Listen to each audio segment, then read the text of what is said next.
राहुल गांधी ने वोट चोरी को लेकर बड़ा आरोप लगाया है, प्रेस कॉन्फ्रेंस की है। फिलहाल हरियाणा के पूर्व मंत्री मनीष ग्रोवर हमारे साथ। ग्रोवर साहब, क्या कहेंगे? बड़ा हमला बोला है।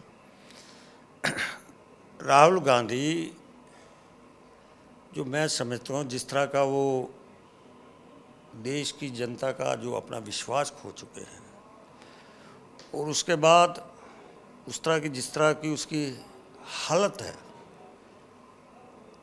कांग्रेस परिवार में, कांग्रेस पार्टी में, क्योंकि 2014 का चुनाव हारे, तब उसने आरोप लगाया अपनी पार्टी के नेताओं पर, कांग्रेस के लोगों पर।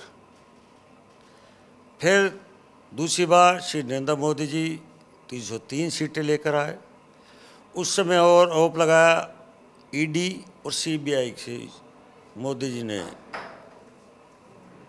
यूज़ किया, तब दूसरी बार आए। तीसरी बार अब कुछ कहने को बचा नहीं कि हरियाणा की जनता ने नकार दिया, देश की जनता ने नकार दिया। अब कांग्रेस के लोग उस पर विश्वास नहीं कर रहे। कांग्रेस के नेता कह रहे हैं इसमें दम नहीं है पार्टी को चलाने के लिए। उसको बचाने के लिए ने इस मंदबुद्धि के पप्पू ने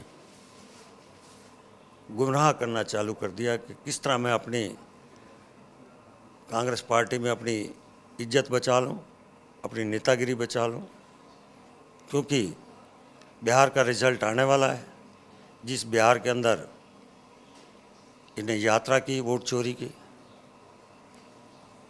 वोट चोरी की यात्रा के बाद विदेश भाग गए। विदेश के आने के बाद बिहार में चुनाव थे, वहाँ मात्र कुछ रैलियाँ की हैं।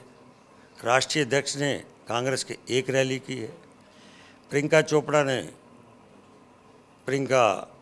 गांधी ने उन्हें मात्र 4 रैलियाँ की हैं।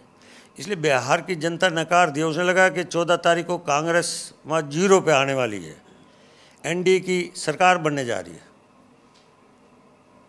इसलिए वो आज पोलिंग है बिहार के अंदर, और हरियाणा का सूबा छोड़ दिया। लेकिन वो जो फैक्ट लेकर आए हैं, बाकायदा एक ब्राज़ीलियन मॉडल है, उसका फ़ोटो लगा, 22 जगह वोट कास्ट हुई है। एक और ऐसा ही एग्जाम्पल दिया है। वो डेटा के बारे में क्या कहेंगे? डेटा जो नहीं, मैंने कहा जो उन्होंने ब्राज़ील की आप बता रहे हैं, आपके माध्यम से जो मुझे बता रहे हैं, अगर आपके पास तथ्य हैं, जब वो उन्होंने वोट डाले, किस समय डाले, किस स्टेट में डाले, किस साल डाले, आपने कंप्लेंट क्यों नहीं करी? आपका पोलिंग एजेंट होगा अंदर, आपने पोलिंग एजेंट को उस समय के आरओ को आपको कंप्लेंट करनी चाहिए, स्टेट के चुनाव आयोग को कंप्लेंट करनी चाहिए, देश के चुनाव आयोग को। उस टाइम तो की नहीं। फिर भी आपके पास हैं तो आप दो ना तथ्य, एफिडेविट दें, चुनाव को कंप्लेंट करें, पर जनता को गुमराह ना करें। जनता समझ गई है ये मंदबुद्धि वाला पप्पू है। जनता ने नकार दिया है, इसलिए इधर उधर की बात करता रहता है।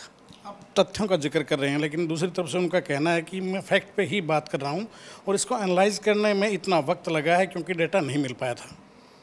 नहीं, मैं कह रहा हूं कि जो वो कह रहे हैं, चुनाव आयोग ने उनको पत्र दिया था कि आपके पास कोई ऐसे सबूत हैं, दें, एफिडेविट दें, मैं उसकी जांच कराऊंगा। क्यों भाग रहे हैं?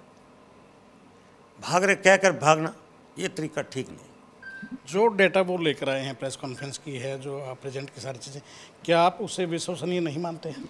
नहीं, मैं कह रहा हूँ कि वो लाए हैं तथ्य। अब एक स्वतंत्र बॉडी है चुनाव, वही करेंगे ना, ना आप करेंगे ना मैं करूँगा।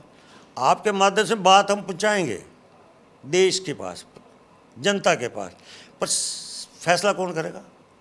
जिसके पास निर्णय है करने का, उनके पास भेजे ना, चुनाव वो उसका बताएगा।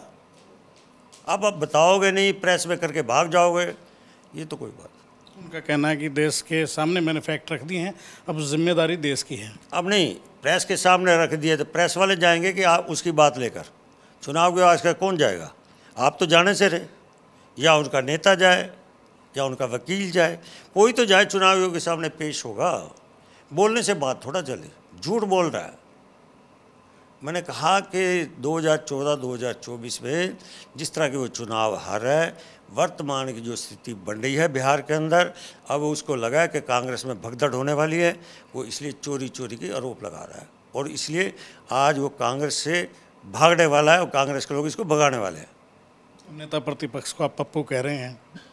नहीं, जिस तरह की बात, एक जिम्मेवार नेशनल पार्टी हो कांग्रेस की, पुरानी इतनी लंबी पार्टी हो, और वो झूठ बोल रहा, तो उसको क्या कहे? गुमराह कर रहा हो, उसके लिए यही शब्द है। शुक्रिया, धन्यवाद। तो ये ग्रोवर साहब थे, पूर्व मंत्री, बड़ी बेबाकी अपना बात रखने के लिए जाने जाते हैं, और आज भी तमाम सवालों का बड़े बेबाक तरीके से ग्रोवर साहब ने जवाब दिया। वीडियो जर्नलिस्ट नवीन के साथ देवेंद्र दांगी, रोहतक।